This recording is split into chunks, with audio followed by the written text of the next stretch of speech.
Welcome to the TTS Talking Early Years podcast. Each week, we'll be joined by educational experts from across the globe, offering exclusive insights, inspiration, and guidance to help practitioners unlock the potential for learning in the early years. Hello, my name is Ruth Lue-Quee, your host for this week's TTS Talking Early Years podcast. I'm an educational consultant, also known as My Mummy Teacher, founder of MMT Play, and I'm passionate about inclusion and play.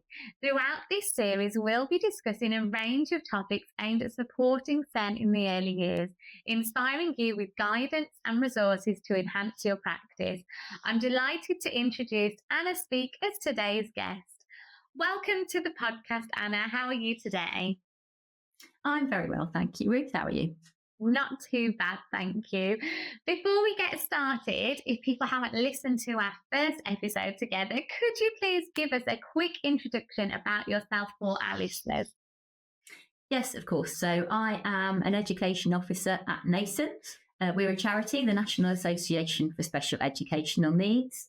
And as part of that education officer role, I lead on our early years work through supporting practitioners and children and families through training, resources, support. I'm also a SENCO and a teacher, and I've worked in various settings, specialist and mainstream settings, mainly across the West Midlands. Also a forest school lead, various other things, animal assisted therapy practitioner, lots of different things. So yeah, absolutely love working with children and practitioners in the early years particularly. Oh, amazing. I'm so excited to get into our next episode. So this is something that I think is really, really key. And as a teacher, I think it's one of the fundamental things that you have to get right.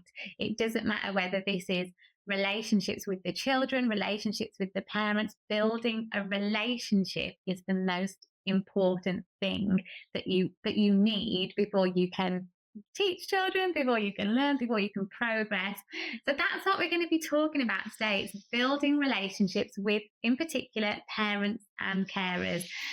We're going to discuss how early years practitioners can engage and collaborate with them, and talk about and acknowledge really that critical role that families play in supporting children with SEN.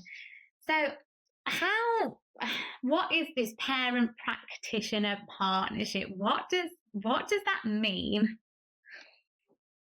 So I think one of the key principles has to be about, it's not just informing, it's about involving. And that has to be the key thing that we're always working towards. Building those really strong relationships from the outset and seeing parents and carers as the most important part of that picture, so equal partners with us in supporting their child. I think in general in early years, we're really good at building those relationships with parents and carers. In the settings I go into, I would say that early years is the strongest at building those parent-carer relationships. But I do think it's something that we can always reflect on and develop, because it is such an important part of our practice, isn't it? We need to be that collaborative, equal partnership to support the children that we're working with. Yeah, absolutely. It is. It's fundamental too. And like you're saying, within the early years, you are the first person or the first team that a lot of these parents or caregivers have ever left their child with. That's huge. Like, as a parent, I still remember how I felt on that first day, when even once my children were in nursery, and it's such a big thing, especially when you've got children that are pre-verbal or children that can't express how they're feeling, and you've almost got that additional sort of layer of, are they going to be okay? It's such a big thing. So within early years, we do such a good job of reassuring parents. And also we have such a challenging role in that perhaps we might be the first adult that has to have quite challenging conversations with parents. You might be the first professional that's ever raised a concern about a child in particular. So it's a skill. It really is a skill to be able to develop the relationship in a way that's going to engage parents. And I think one of the things that I always find is really useful is giving parents, if you're calling them in for a meeting, or perhaps you've got an annual review or something to do with SEND support, is giving them an agenda in advance, or the reports and the documentation in advance, so that they can have a look over with things and then come in with any questions, rather than them turning up for this meeting. There might be you, there might be other professionals in the room. It's quite overwhelming, and they almost feel like it's being done to them rather than being done with them. And I think that's such it doesn't take much, just prepare things, share an agenda, share some documentation, and it just helps. It's almost like pre-teaching as a strategy, isn't it? But for our parents, is there any strategies that you say work really well in terms of developing that parent and practitioner partnership? Yeah, and I think, dialing it back from there, I think fostering those positive relationships with all parents and carers, it's something that we don't always get training in necessarily. And in my view, we should have more of, whatever, professional route we've taken to get to the role we're in. Families, parents and carers are part of our setting community. And sometimes professionals don't feel so confident when having those conversations and developing those relationships. I think we're really good at seeing children holistically, and we need to do that with parents and carers as well. So, they're all individuals, they're all bringing their own life experiences to bear as well. So awareness that parents might be bringing their own experiences of education with them as well. So there might be anxiety, wariness, concern, reflecting on things like who are our harder to reach families and why might that be. We'll all know that probably some parents and carers who are really hard to get into setting. So why might that be? How can we supportively reach them to be an active part of their child's education and our setting community more widely as well? I think from the earliest opportunity, building those relationships, showing them that they are equal valued partners in that education. And if we can get that right, it makes things a lot easier and more pleasurable for their children, for them, and for us as practitioners. Yeah. I think for me, a good thing in the very initial stages of even meeting a parent, as a little kind of top tip that made quite a big difference in my practice, I think, when I started doing it, is asking what they want us to call them. Yeah. So I think parents will quite often report that they don't like being called mum or dad or grandma or whatever it might be. So actually, if we can ask them when we first meet them, make a note of that and abide by it, most importantly. If we're going to ignore it, then it's probably worse than not asking at all. Then if we can do that, then we can set the scene for that kind of really respectful, friendly but professional relationship. So sometimes they'll say first name, sometimes they'll prefer more formal, kind of Mr., Dr., Mrs., whatever. Sometimes they are happy with mum or dad, but at least if we've asked, then straight away we're showing that respect and that part of being an equal valued partner in what we're doing.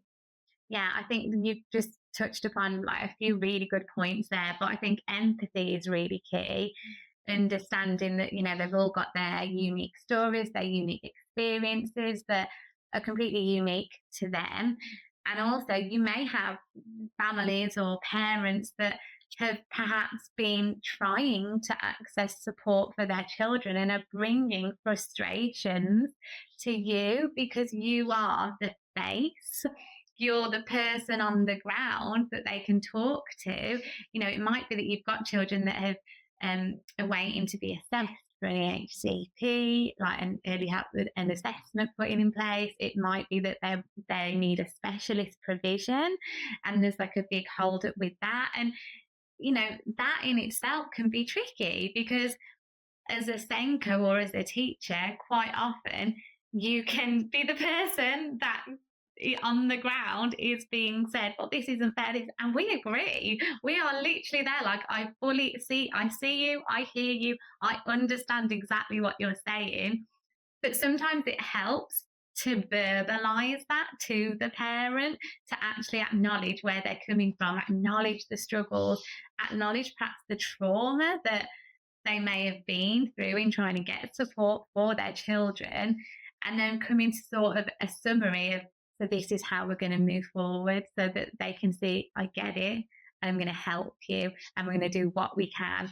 And it's having their best interests at heart. I always think that you want them to feel like it's that professional love, isn't it? You love their child like they love their child, and you've got the best sort of interest. So it's that know, like, and trust. You want them to do that. And I think as well, we're really good within early years, or when we're working with children with additional needs, of stripping things back for those children. But then we can go and have a meeting with a parent and start using all this jargon that they're like, I'm sorry, what? What does that mean? I've never heard of this. It's bombarding them, in teaching especially. Like, we are renowned for having so many different acronyms like EAL, SEN, EHCNA. What does it mean?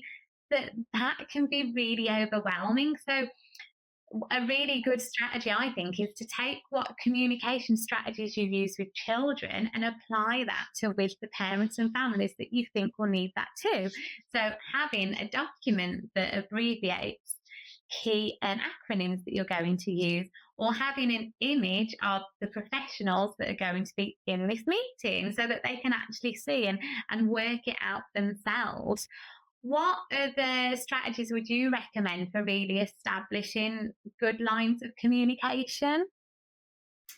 I think making sure that not all of the communication we have is just about concerns or, what might be seen as negative things. So making the most of the communication channels that are available to us to share the positives, even in those really small little ways. So using online learning journals or Tapestry or Class Dojo, whatever we might happen to use, to share photos, videos, have that two-way conversation. Those conversations, those quick conversations of, we've had a great morning, she's worked really hard to build a tower, or she ate all her snack, or it's been brilliant.